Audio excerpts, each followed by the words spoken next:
Okay, now it's time to dig deep into the center gear cluster. As you can see, the gears get smaller as you go up, and then the fourth gear is here, so it goes 4, 3, 2, 1. And what I've done is I've just kind of supported the back of it in the vise, and I've got towels laid out here, and we're just going to take piece by piece off and set it on the towels.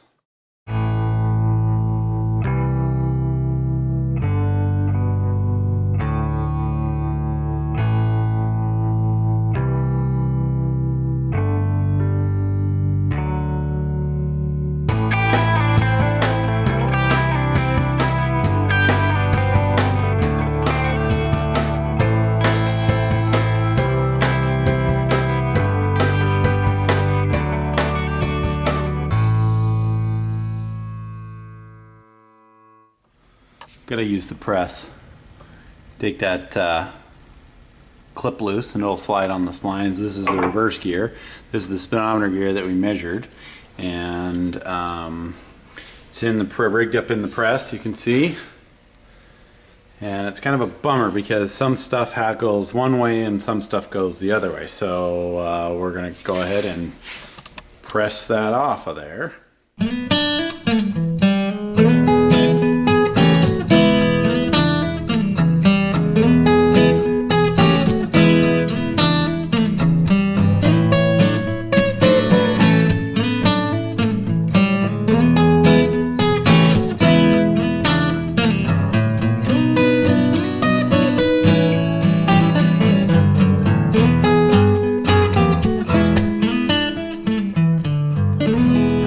This bearing out, put the new one in, and then reassemble. I went ahead and washed all the gears, washed the main shaft, got my brass there ready to be put back in, and it goes together just as it came apart.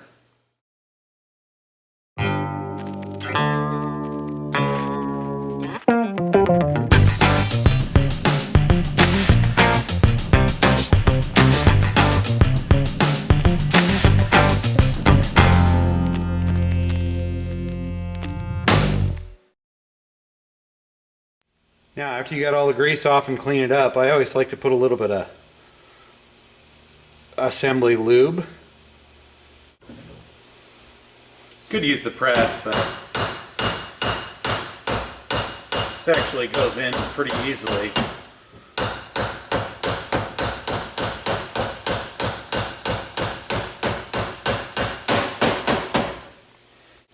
One more assembly lube.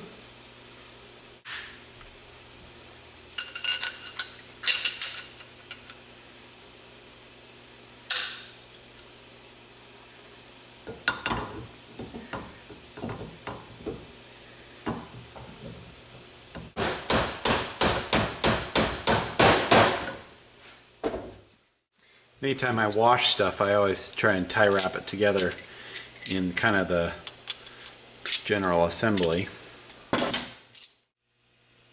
This guy's the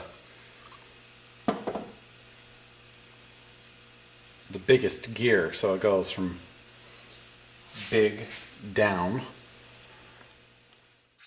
This is second gear, and you can see how this is kind of a different color, and then you want to inspect all of these little teeth because that's what the actual shift rail locks into. Look and make sure that those guys aren't worn too badly and that you don't have a lot of grooves right here. Pretty much in all of these transmissions, second gear is the problem gear. But before we go ahead and slide this second gear on, we're going to have to put the shift rail on here.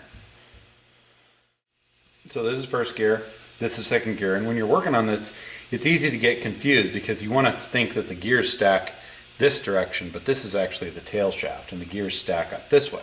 So I'm done with my synchros, my old ones at least, and now I need to put on the new sleeve. And one thing I want to point out is this is actually called a torque lock, and if you look really closely, hopefully you can see this, these are tapered, and so as you apply torque to that gear, it actually pulls this rail or the sleeve into the gear, so it keeps it from popping out of gear under load. So this is an improved design. So if you're going to rebuild one of these transmissions, you want to buy these. They're fairly inexpensive. You can see on this is the original one. It does not have any tapers on those teeth, so it actually is not the improved design. And the other thing you need to watch out for is these cutouts are for those detents.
You can see the assembly here. Now I'll put a snap ring on this end that'll hold everything together so none of it is going to fall apart when I start pressing.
Okay, don't forget to put the gasket in there.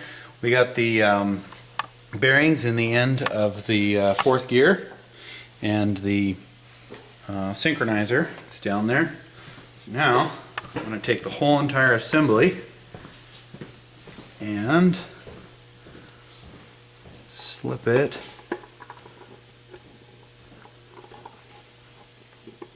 into place. This can be kind of a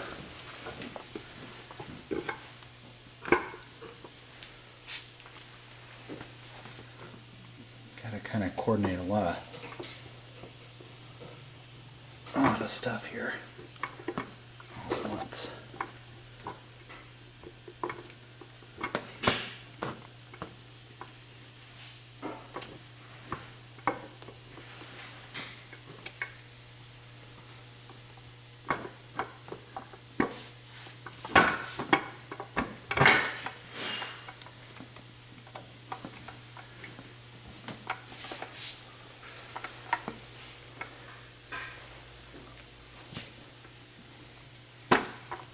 That is it.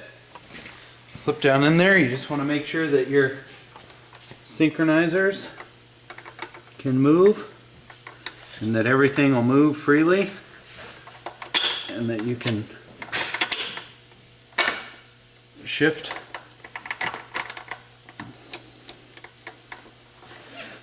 all the gears. Sometimes they're a little sticky, but yeah, there we go.